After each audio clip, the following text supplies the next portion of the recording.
Hey there, it's Gary Parrish. It's Friday, January 14th, 2022. Welcome back to the CBS Sports Eye on College Basketball podcast, where we sometimes discuss camel fighting, dodo birds, and leaky black. Matt Norlander is here with me, and I guess we'll start with the biggest surprise from the past two nights. It was a West Coast overtime thriller. Final score, Oregon, 84, number 3, UCLA, 81. Mick Cronin's Bruins, they closed as 10-point favorite, still 5-game winning streak snapped by an Oregon team that is 58th at KenPom, 78th in the net. So that's a quad 3 loss dead leg.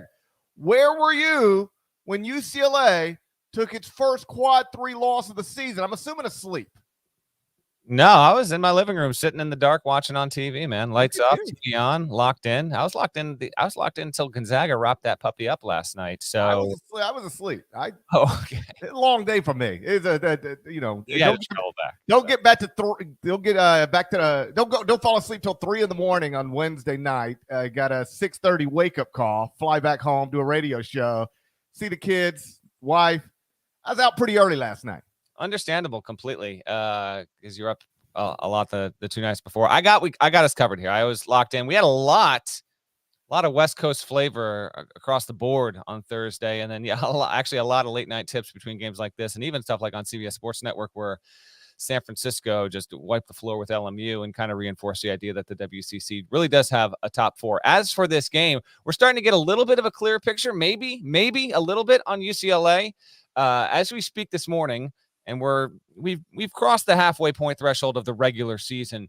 UCLA sits at 25th in the net. Now, the results-based metrics, because UCLA doesn't have a high inventory of games, it just has played fewer games than most other teams in power conferences because of its lengthy COVID pause, it still ranks well there. KPI, Kevin Pauga Index, which only evaluates teams based off of what's happened this season.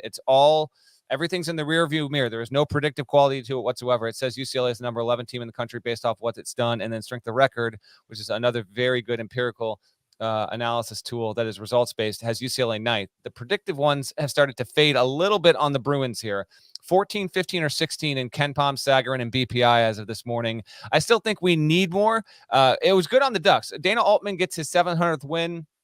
The Ducks had 6 players score in double figures, so led by Jacob Young had 23. So that's a bit more like it with Oregon.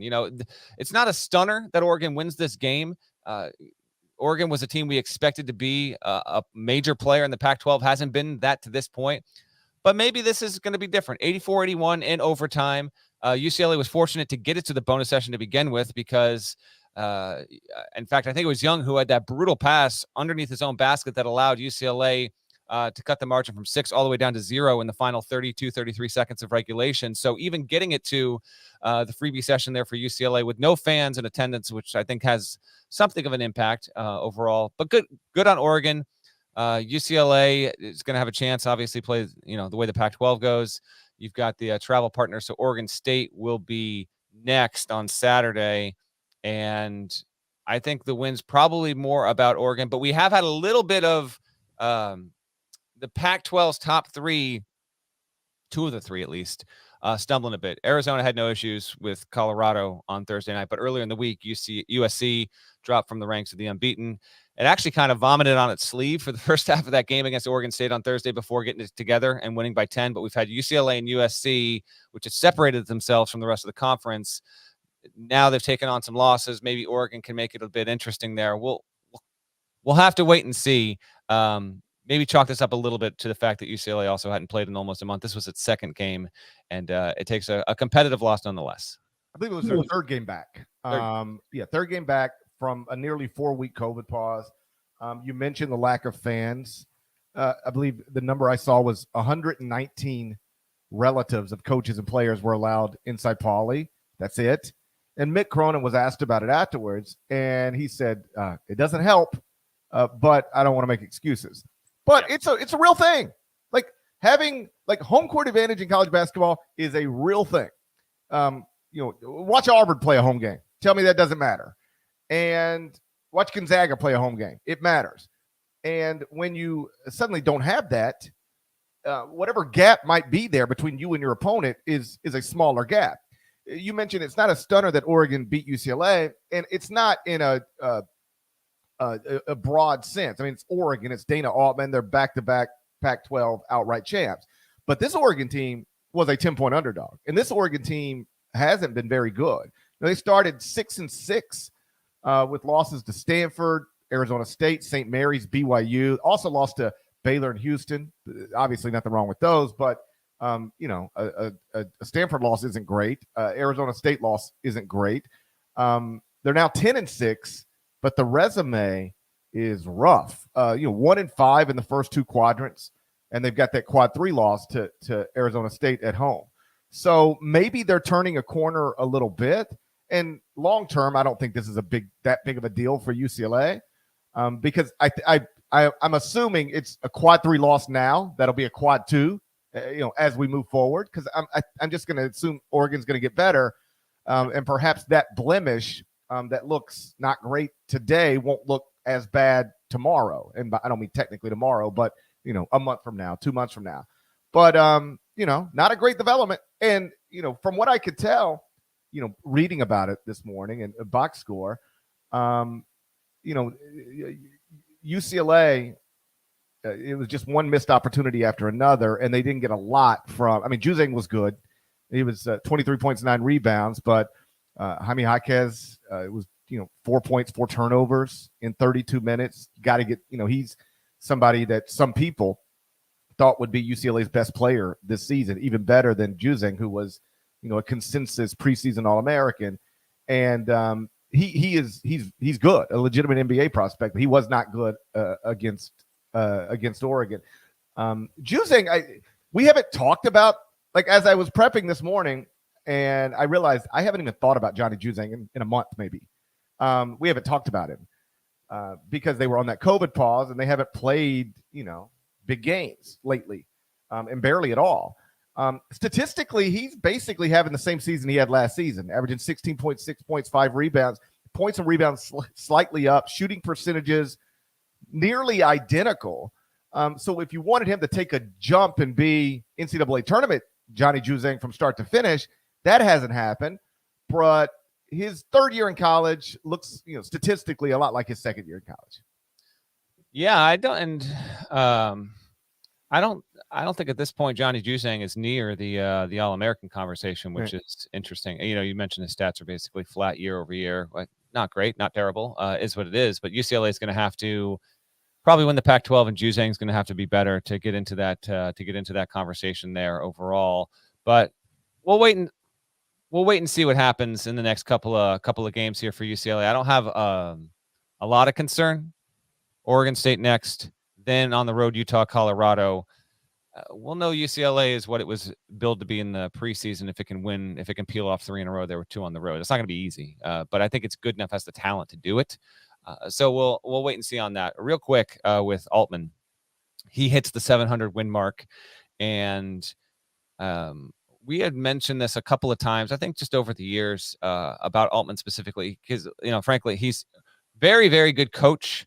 Has come certainly with some controversy during his time at Oregon, and numerous sexual assault allegations over the years with some of his players. The administration stuck by him, so he's still there. He's at 700 wins. He joins this group of coaches. I was curious to just refresh my memory on this because I think people didn't realize, because he's not a great quote. Out on the West Coast, spent much of his career not in a power conference. So I think he's kind of quietly gotten to a level where most coaches, can only dream to be. You get 700 Division I wins. That's that's not the top tier, but it's the tier right below it. Here are the other ones ahead of him that have gotten to that point. Don Haskins, legendary former UTEP coach. Ray Meyer, DePaul. Rick Barnes is ahead, active. Obviously, Norm Stewart, Jerry Tarkanian, Bill Self, John Calipari, Fog Allen, John Beilein, 754. Then you got Hank Iba, Edgar Diddle, Western Kentucky's legendary coach, who was there from 1922 to 1964. And then you get really near the top end. Again, this is D1 wins. Lou Henson, Lute Olson, Lefty Drizel, Eddie Sutton, Adolph Rupp, Dean Smith. Shouts to Cliff Ellis, still at Coastal Carolina. encroaching on 900 career victories. I love that, man.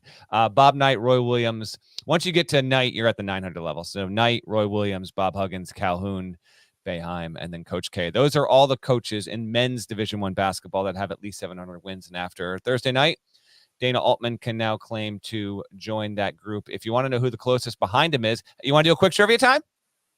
I do want to do a quick trivia time. What active coach is the closest to 700 wins right now? I'll give you a hint. He is in a power conference. Active coach, close to 700, power conference. Yep. I'm going to say, that's not a good guess. I'm going to say, Jay Wright? Not Jay Wright. One more. Yeah, I'm going to take one more guess. Has Tom Izzo already got there? Tom Izzo has not got there. My guess, my official answer will be Tom Izzo. Okay. Tom Izzo is not the answer. The answer is one Jimmy Larinaga, who is he is less than 30 wins away from hitting 700 all time. So good on him. Bowling Green, George Mason, Miami. I don't know if they're counting his time at American International as well. I'm referencing Wikipedia here. Anyway, good on Dana Altman and the Ducks. Maybe they make it interesting. 10-6 overall. Got to see more. And I'm with you. I think that will ultimately be a quad. I think it will be a quad 2, not a quad 3 loss for UCLA. Dana Altman also now 13-9 all time against UCLA. There were some other interesting results Thursday night. One of them was Iowa 83, Indiana 74. Iowa's now 12-4 overall. Just 2-3 in the Big Ten, but no bad losses. The 4 losses are to Purdue, Illinois, Iowa State, and Wisconsin, all ranked teams. They've now got wins over Indiana, Virginia. So the win column lacking a little bit. But that's one of the teams I thought in the preseason might be a little overrated, if you will, by the computers. And yet, it's January 14th, and I think they're about where most of the computers thought they would be. Again, lacking big signature wins, but they're on the verge of the top 25-1. Like, they're not going to be in there on, today, but they're right there. And what was wild is they win this game with Chris Murray. That's right. Getting 29 points. Not Keegan Murray. Not Keegan, Chris. Yes. Chris Murray gets 29. His twin brother is leading the nation in scoring at 23.9 points per game. And Chris goes out and puts 29 on Indiana. What a family.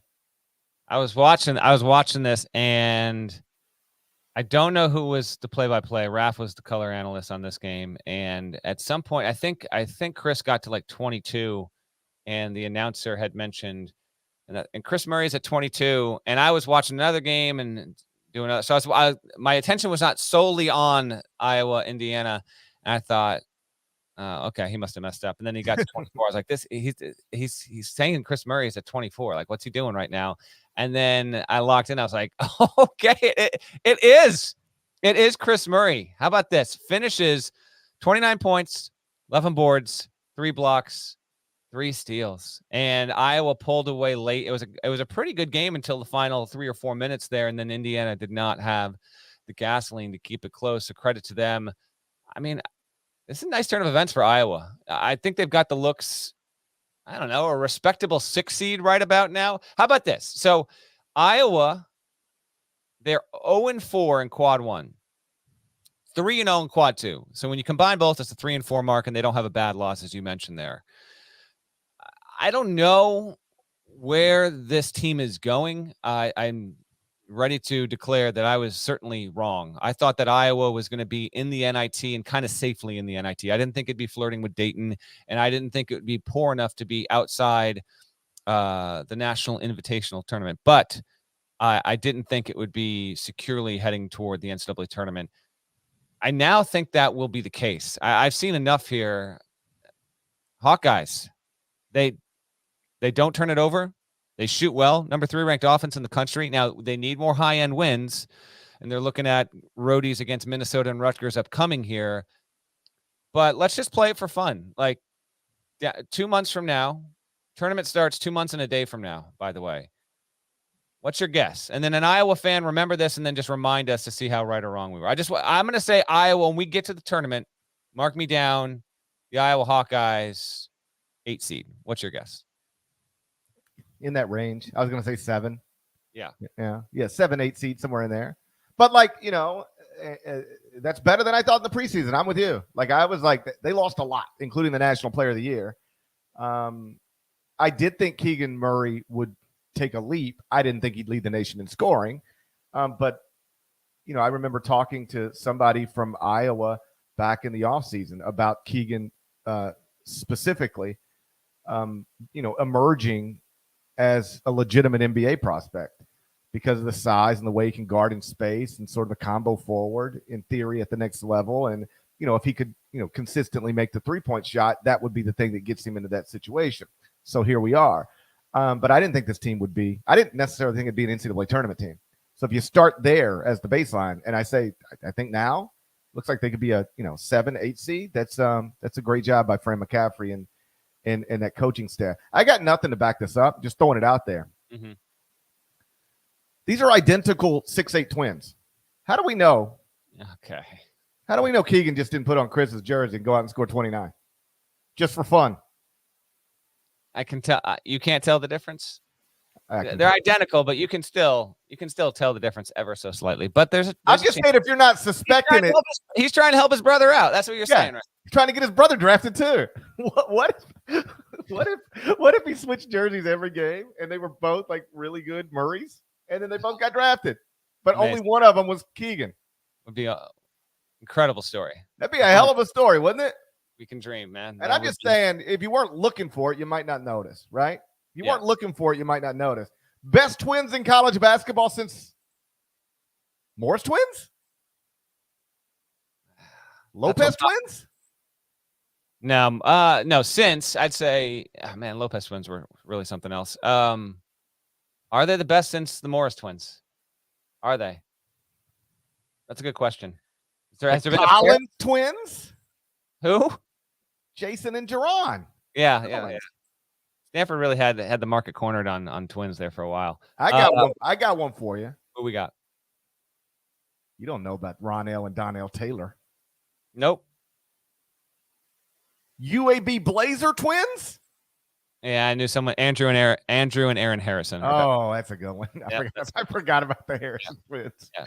But this is ridiculous. For Andrew and Aaron, I can't remember if they were identical twins. They were. They look pretty close. They look pretty close. I'm trying to picture them in my head right now. But the Harrison twins, I think, is the answer. I think that's it. Yeah. Harrison twins. Did they? Yeah. Did they cost Kentucky a national championship by coming back to school? Debate. That's a conversation for another time. I'm just kidding.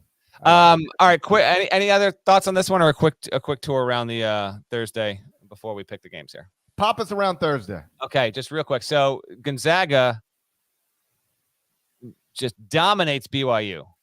Not even close. You were asleep for it. Gonzaga looked. I thought it was a statement game in a lot of ways. GP. It wins 110-84 over BYU. Gonzaga's first game of consequence in almost a month.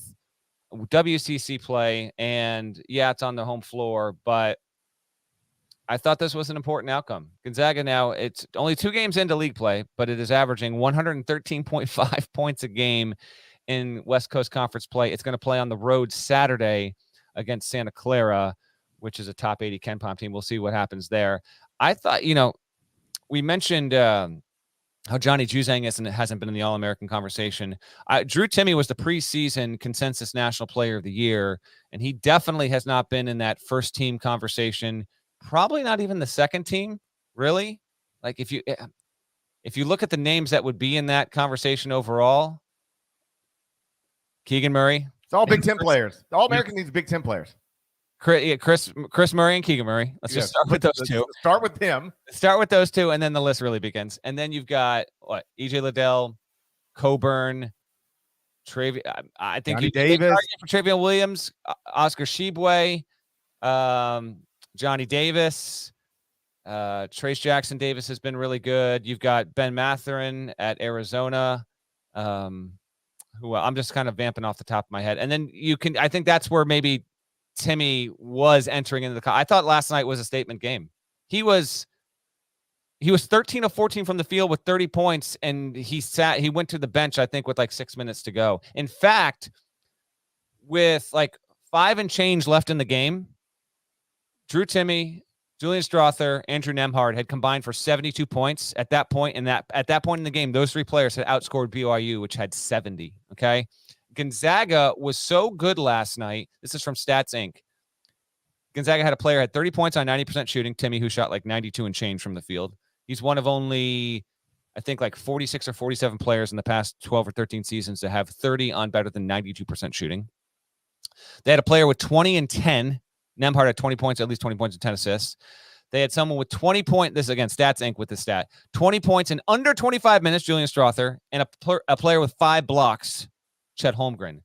According to Stats Inc., Gonzaga is the only D1 team in 25 years to have all those statistical accomplishments happen in one game. And again, it came against a legitimate opponent. I thought what happened Thursday was about Drew Timme reasserting his place in the overall hierarchy of men's college basketball. No, he's not the player of the year frontrunner, and I'm not even saying that he right now would be my pick for a first-team All-American candidate, but I thought it interesting because of pauses and because Gonzaga hadn't played relevant games.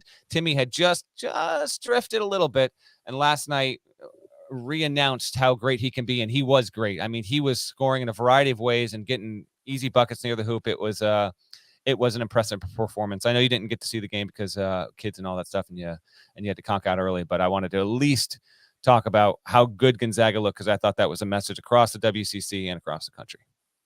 You ready for the final 4 and 1? Yeah, the only other one I was going to mention was Johnny Davis was bad, 4 of 18, but it didn't matter.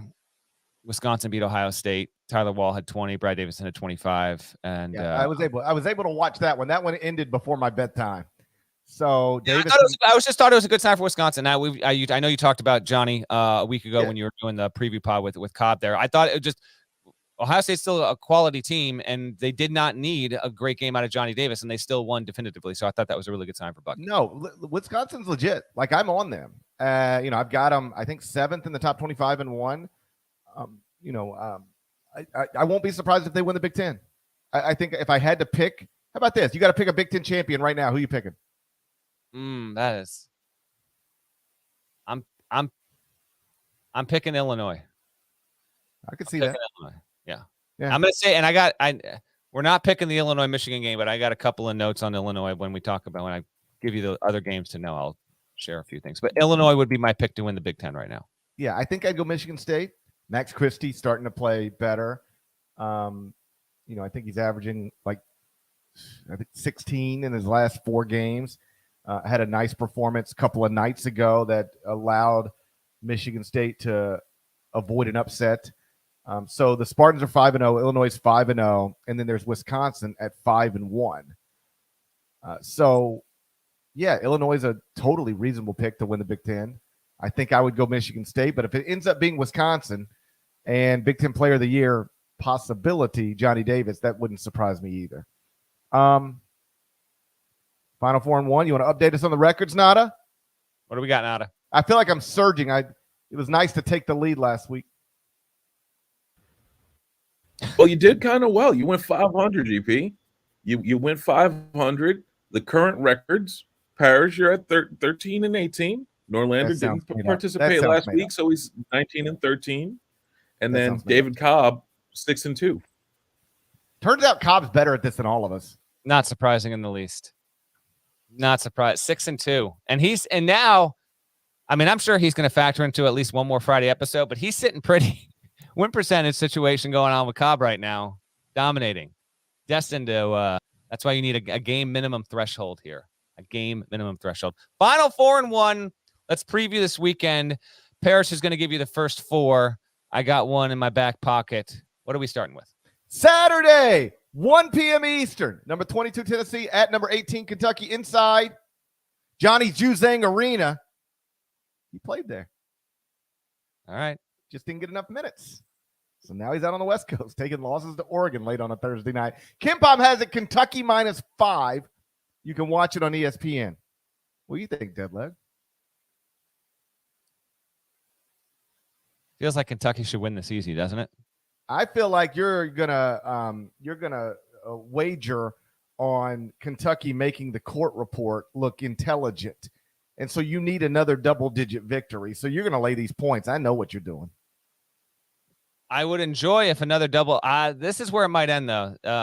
But as we mentioned on the previous pod, yes, this Kentucky team has won every single game by at least 10 points, and when it wins, it's by more than 26 on average. And Kentucky's win margin, when you factor in the negative results with the losses, Kentucky ranks top 4 in overall win margin in the sport this season. I'm going to take Kentucky to win and to cover.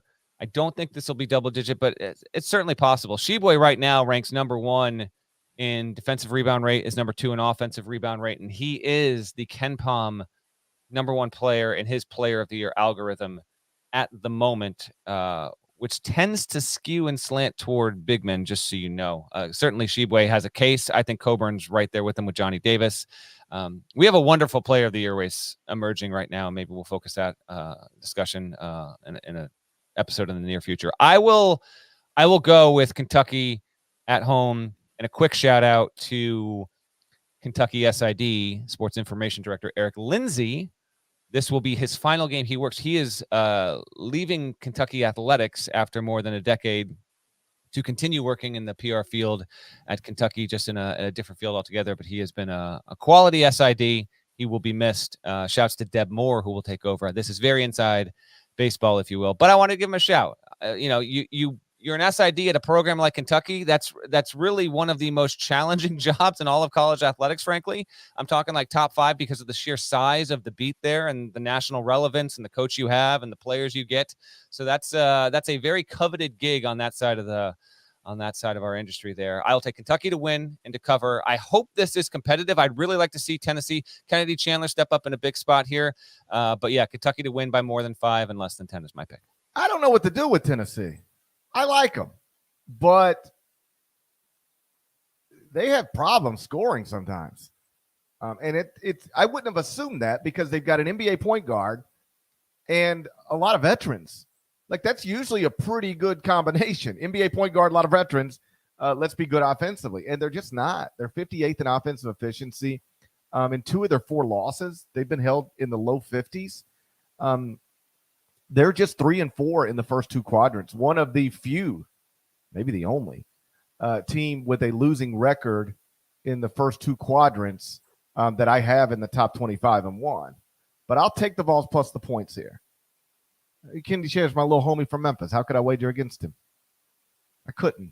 Okay. Not in good conscience. I could not. Saturday. This is game 2. Saturday, 12:30 p.m. Eastern. I had these out of line. Love it. Shame on me. Maybe I got it. Maybe I wrote down 12:30 Central because I was in the time is only a construct, GP. It's fine. Whatever. It's Saturday at some point. You guys can look it up yourself. I don't have to do everything for you. You can figure out what time the games start without me. All of you nerds got apps on your phone. Okay. It's turning in a hurry. Yeah. Why do I have to do everything? Let me double check this score situation. I mean, this time. I got it. Do you want to say it? Because I got it. No, I want you to say. Tell me what time this West Virginia Kansas game tips. Saturday. Okay. In the afternoon. Give me a time. 2:00 Eastern on the Network of Stars, CBS, America's most watched network. This is the one I needed to get this tip right. That's all I'm saying. I needed to West get this Virginia right at Kansas, going to be at 2 Eastern on, again, the Network of Stars. That's CBS. You can watch it, again, on CBS. Kansas, the KenPom line as we record this on Friday morning, is Kansas -11 at home against the 13-2 Bob Huggins coached West Virginia Mountaineers. A little bigger than I would have thought. Where are you leaning, Parrish? How did I type 12:30 when it's clearly 2? You doing HQ tomorrow? Oh, you know it. I'll be there with you. Can't wait. It'll be just like this, except we'll be dressed more appropriately. Saturday, 2 p.m. Eastern, West Virginia at number 9 Kansas inside Billy Preston Fieldhouse. There we go. Billy Preston, former Kansas Jayhawk, who never actually played for the Kansas Jayhawks, also the 5th Beatle. And I'm wearing a Beatle shirt. How about that? How about that? That was one of the most enjoyable parts of the documentary for me. Like the things that made me smile was watching Billy Preston walk into that room and do what he did. And the Beatles are just blown away by him. John Lennon wanted to make him the 5th Beatle. Yeah, Paul said it's hard enough with 4 of us. He did, I know. He said it's hard enough to get this done. Yeah, but like John was like, I want him to be like, he sits down, and it truly is amazing. Feel it, yeah. You can feel the difference in the room, and there's a whole alternate universe where the Beatles never broke up, and Billy Preston joins the group, and they have this incredible career into the 70s and maybe 80s. Yeah, that was awesome stuff in that Rhodes keyboard. Oh. Tasty. He just sits down and like you immediately hear.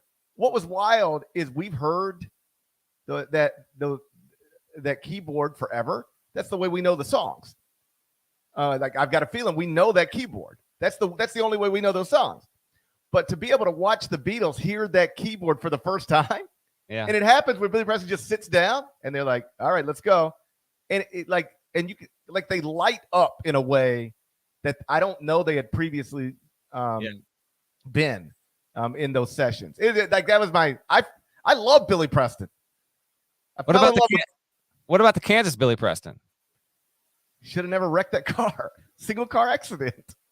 Wasn't it a single car accident? We found out like 20 minutes for the Champions Classic he wasn't going to play. Yeah, remember that. Last time I saw Billy Preston, that one, never saw the other one, was Final Four San Antonio. He was walking around the mall like shopping for something. I don't know, just randomly. That's what people do at the mall. What bizarre, else would you do at the mall? Bizarre occurrence because Kansas was actually in the Final Four. Preston wasn't on the roster. At least I don't think he was. Anyway, we should pick this game. Man, a lot of points there, Parrish. Yeah, there's a lot of people saying you screwed up the time. You sure? Let me just let's get this right. Game starts at 1:30 Eastern, 12:30 Central. So that's what I did. I typed in 12:30 Central accidentally. I already told you I was sleepy. Let's do it again. Saturday. Incredible. 1:30 p.m. Eastern. West Virginia at number 9 Kansas inside Billy Preston Fieldhouse. KenPom has it Kansas minus 11. You can watch it on CBS. It's America's most watched network. It's the network of stars. Third time's a charm. KenPom's got this game at 2:00. Let me down. Man, get it together. Brutal. Pomeroy, get it together. That's what I paid $19.99 annually. What are we doing? $19.99 annually to get incorrect tip times? Don't make me start referencing Torvik and Evan Maya on the reg on this thing now. Get it together, Ken. Come on now, buddy. Love you. I'm gonna take West Virginia to cover in this spot here. 13-2, GP. I got them in the top 25-1. Who you talking to? The 2 losses have come by double digits. Neutral against Marquette. At Texas on New Year's Day was a 15-point loss there. Taz Sherman didn't play. Doesn't count. That's correct. Taz Sherman did not play, but he has been on the floor as of late. Scored 13 earlier this week in a win over Oklahoma State. That was at home. West Virginia has done well against a quality team on the road in recent history. Won at UAB, a UAB team that I think is going to be the auto bid representative out of that Conference USA. So Kansas to win, West Virginia to keep it close. Keep an eye on how effective or not David McCormick is in this one. He has not.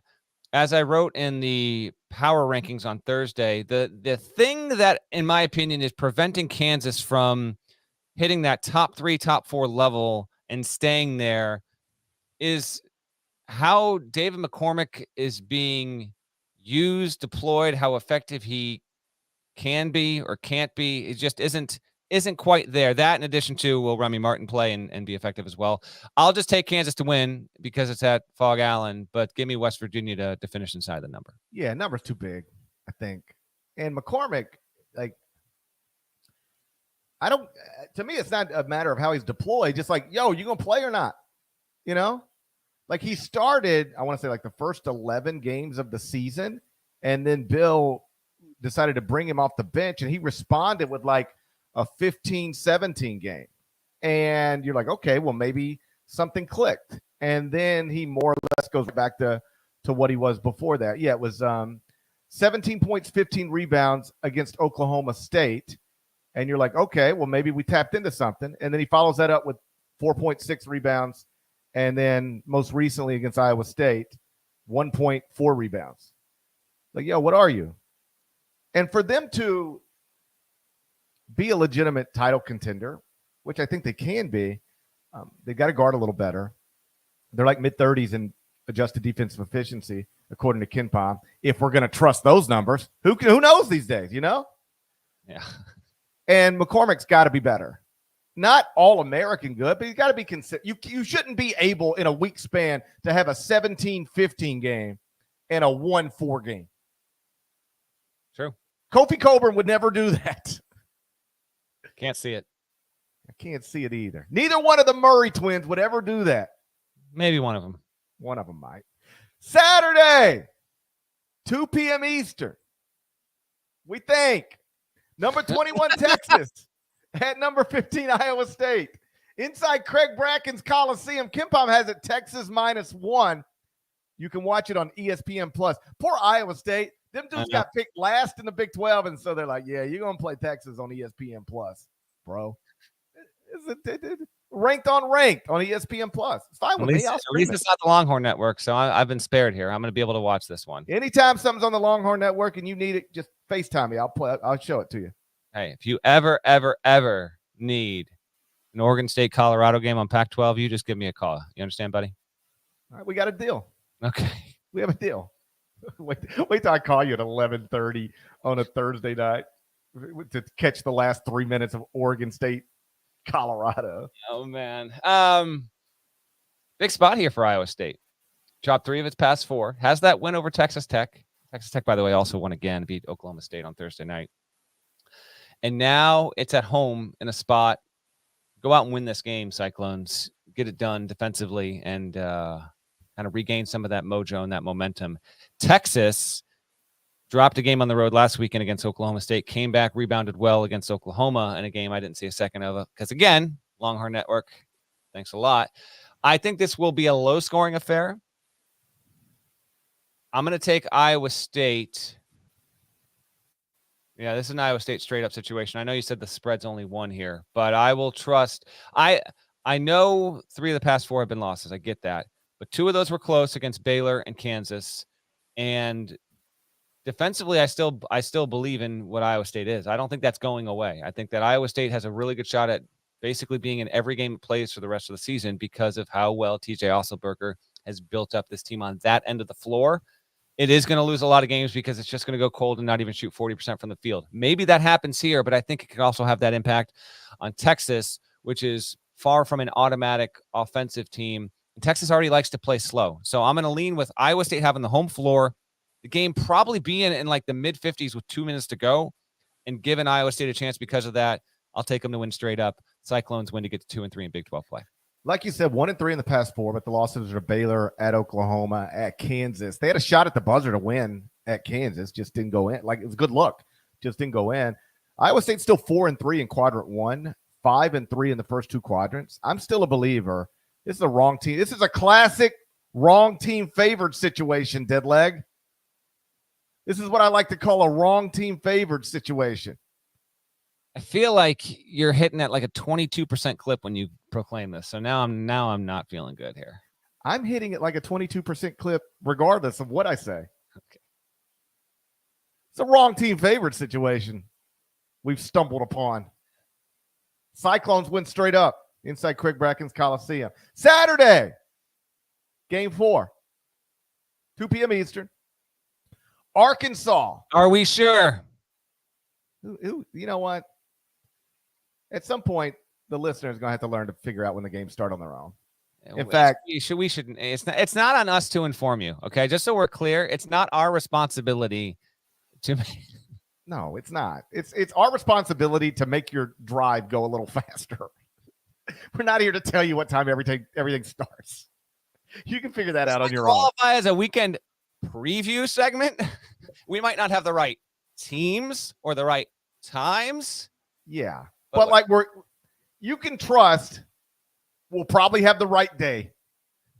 If we tell you Kansas and West Virginia playing on Saturday, you can trust that it'll happen on Saturday unless COVID gets in the way. I can't even. Yeah, exactly.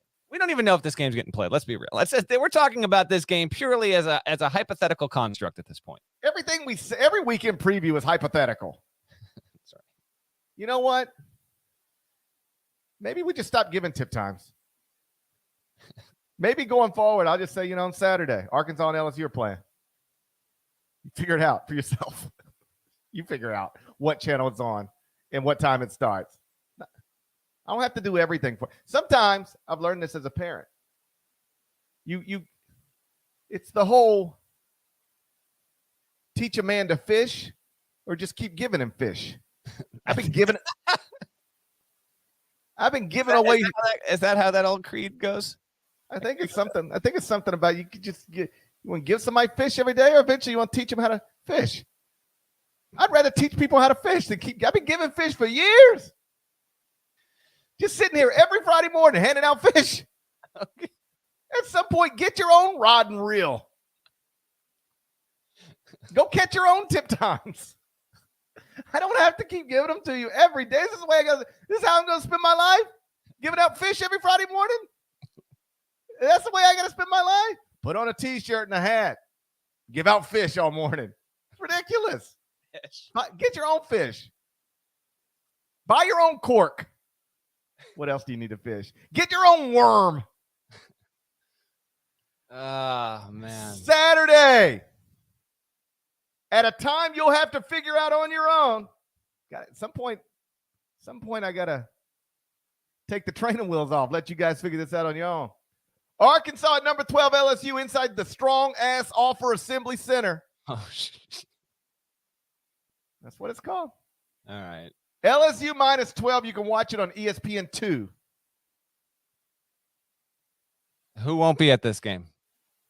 Who will not? Oh, Eric Muss. I texted with Muss last night. Do you know how he got hurt?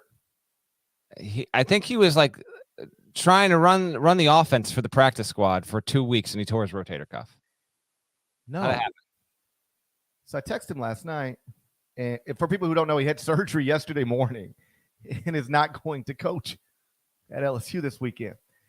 He said that they were doing closeout drills and one of his players landed on him in a closeout drill. And he tried to coach through it, but couldn't instruct with two arms anymore in practice. We have a dead arm situation again. It's a dead arm situation. And obviously just the pain for day-to-day stuff, lying down and trying to go to sleep. And it just became listen, nobody wants to have mid-season surgery, but it was not realistic for him to be effective at his job and get through the season without having the surgery. Told me he also coached in Venezuela one time with a torn Achilles. So he has coached injured before, but had to have surgery yesterday morning. He will not be inside the strongest offer assembly center on Saturday afternoon. And it might have been last season or the season before, but I did something about on Arkansas. And so I talked to him and he had another issue. He had something with his hip.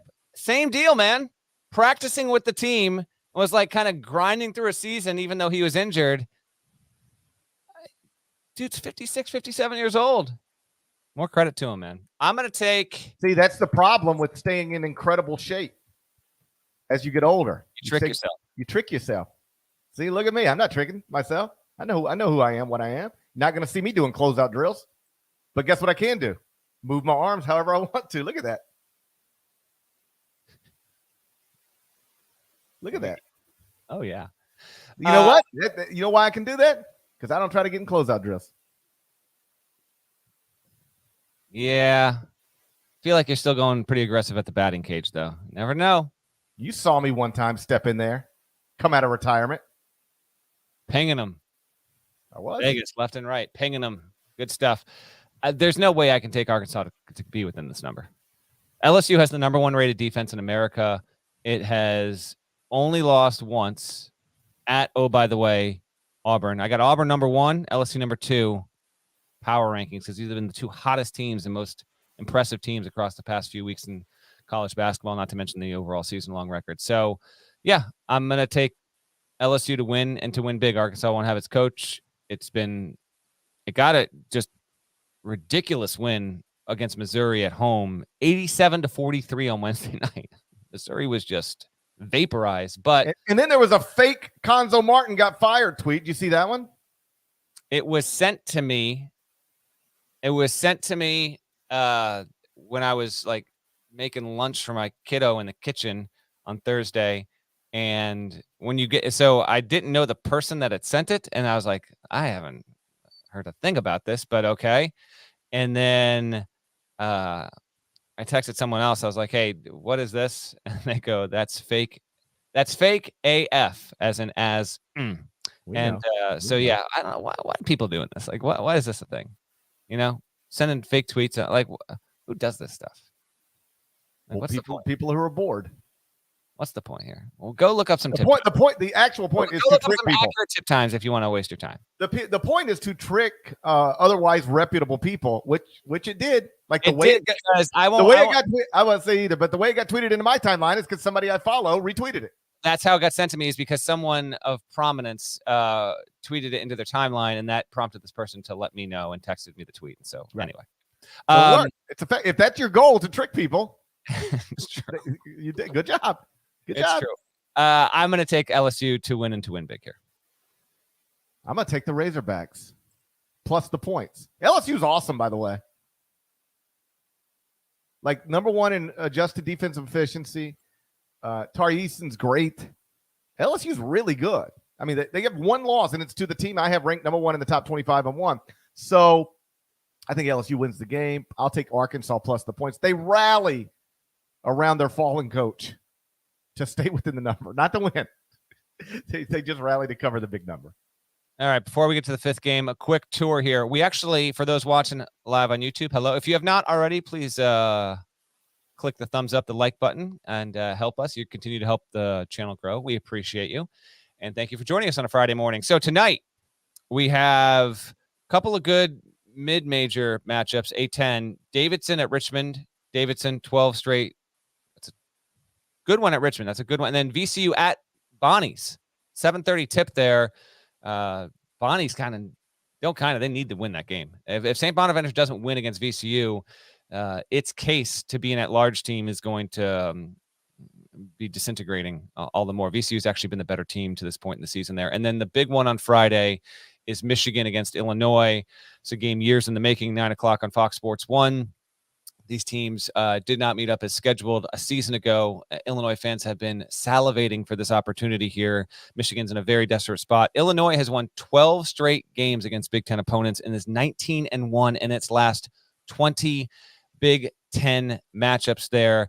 Trent Frazier has been averaging 17 points a game over his last 7 games. And, by the way, Illinois is the best offensive rebounding team in the country per percentage at 41.3. Alfonso Plummer, best free throw shooter. Illinois, just you mentioned who would I pick? I'm going to take Illinois. Since the start of the 2020 season, 1920, Illinois has the most wins in Big Ten play by far. They have 34.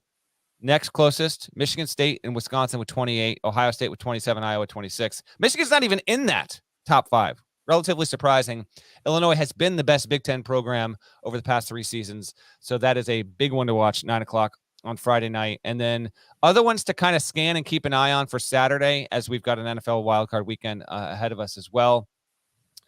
I'd say just watch out for Seton Hall at Marquette. Seton Hall got dropped by DePaul on Thursday, which hadn't won a Big East game. The Pirates' tournament resume, they'll still be projected to be in, but if they were to lose another road game, that would certainly be damaging. Alabama at Mississippi State feels like it could be sneaky close. That's a 6 o'clock tip on Saturday there. Florida's NCAA tournament resume can't afford to lose at South Carolina. That's a 1:00 tip on the SEC network. Gators were not able to close the deal or come back all the way against LSU. And I know Mike White is starting to feel some heat there. Wake Forest at Virginia, 4:30 tip on Saturday. That's a pretty good one there. Virginia has started to maybe kind of put it together here. Maybe. Lost, I understand, last weekend at North Carolina, but won 3 of its past 4 with 2 of those wins on the road and then beat Virginia Tech narrowly at home on Wednesday. We'll see what can happen there. Wake Forest, GP and I think are in agreement that Wake Forest is probably setting itself up to be in the tournament conversation down the way. Getting a win on the road, though, would do wonders because Wake was unable to beat Duke at home earlier this season. And then Creighton at Xavier is a noon tip on Fox on Saturday. That's a wonderful game. Xavier was swept by Villanova this season. It was not able to beat Nova earlier in the week. And Creighton lost its game, as in didn't play its game against Providence because Providence is on COVID pause. That means the PC UConn game that was scheduled for this weekend is not happening because PC is not off of COVID pause yet. So Creighton will get a chance to play for the first time in 10 days in a roadie against Xavier. That's a really, really nice way to start the Saturday off. A quality Big East game between 2 teams that I think are eventually going to the NCAA tournament. And then Oregon will play at USC. That's your late tip. So kind of bookend the day there. Creighton Xavier to start it. End of the night, Oregon at Southern Cal, 11 o'clock, Fox Sports 1. If Oregon can win that game, then yeah, we can start talking about the Ducks being a viable at-large candidate. My game to pick Sunday, by the way, is pretty slow. In fact, I think we might be able, if you're up for it, I mean, we got NFL wildcard stuff happening. If you're up for it, GP, I'm good to do the podcast by like 4:30 on Sunday. What do you say? Or do you want to stick to usual time in the 7 p.m. hour? I'm good either way. I want to check my tea time situation. Okay, there we go. All right, here we go. Final game. By the way, Iowa at Minnesota on Sunday is probably the one game worth watching, but most of the stuff is Saturday, NFL for Sunday. We got a mid-major special here. Murray State at Belmont, 5 o'clock on Saturday. These are OVC rivals, soon to be Missouri Valley rivals, as CBS Sports first reported a little over a week ago. Murray State is now officially joining Belmont and going to the Valley next season. For now, this is an OVC matchup and a classic one. Both these teams will have a chance, Parrish, to have at-large cases. You realize Belmont is 28th in the net right now? I realize everything. Murray State 45th in the net. So they actually rank pretty well across the board. Not across the board in every metric, but they're doing well. Ken Pom has this classic game line. Belmont -6 at home against Matt McMahon's Racers, the alma mater. This is at Belmont. So, I didn't think about a building name here. Who's our guy? Dylan Windler Court. Dylan Windler's uncle court. Dylan Windler listened to this podcast, and because of that, Dylan Windler wound up at Belmont. It was Dylan Windler's uncle. Murray State. Right? Murray State is a 6-point dog. Shouts to Dylan Windler's uncle. We did play a role. We played a role in Dylan Windler getting to Belmont. We did, but I don't think you got time for that right now. We did play a role, though. We did. I have all the respect in the world for Belmont. But this is John Morant's alma mater. What are we doing? You think John Morant's alma mater is going to lose while John Morant never loses, ever? 11-game winning streak for your Grizzlies, dead leg. Not my Grizzlies, and I do think that's what's going to happen. I got Belmont winning and winning big. Except the Grizzlies. It's the most fun team in the NBA. They're young and energetic. They like each other. They ain't playing in this game. What if the Grizzlies were playing at Belmont this weekend? How wild would that be? By 47. Oh, boy. 67. It would be something like that. I mean, hell, they beat the Lakers by 50 almost. I'll take John Morant's alma mater. I can't pick against anything connected to John Morant right now. He's a legitimate MVP candidate at the age of 22. That's true. I discovered John Morant, by the way. What? You did? Tell that story. I didn't discover him, but I was the first one. Who cares? No one cares. When he was actually he was awesome as a freshman and no one knew about him. I was the first one to kind of give him pub. That's all. And he was not known as Ja at that point. Like his stats page was Demetrius Morant. It was not John Morant. So he got rid of Demetrius. Now he's just Ja. That's right. Well, I'll pass that along. I'm not sure if John knows that you discovered him, but I'll pass it along. You don't need to do that. I'm sure he'll send his appreciation. Are we done? We're done. Let's get out of here then. Shouts to Devin Downey. Shouts to Chester, South Carolina. Shouts to Steve Athoro, legend. Shouts to Larnell. Thank you guys once again for listening. I Own College Basketball Podcast, middle of the dumbest pandemic of my lifetime. Most recent PCR test, dead leg, negative. I'm evasive. I remain evasive for the time being. We'll see if I can keep it up. If you're not subscribed, please go subscribe anywhere you subscribe to podcasts, including Apple Podcasts and Spotify. You can leave 5 stars at both places. Nice review would be nice. We'd appreciate it. Remember, there's more of us than there are of them. That needs to be reflected in the Apple Podcast reviews. People can get offended. They want to. Truth is, there's more of us than there are of them. Don't back down. Smash the like button. Do it with a nice rhythm. Brandon Davies would. We're going to talk to you again on Sunday at some point. We'll let you know when. Till then, take care.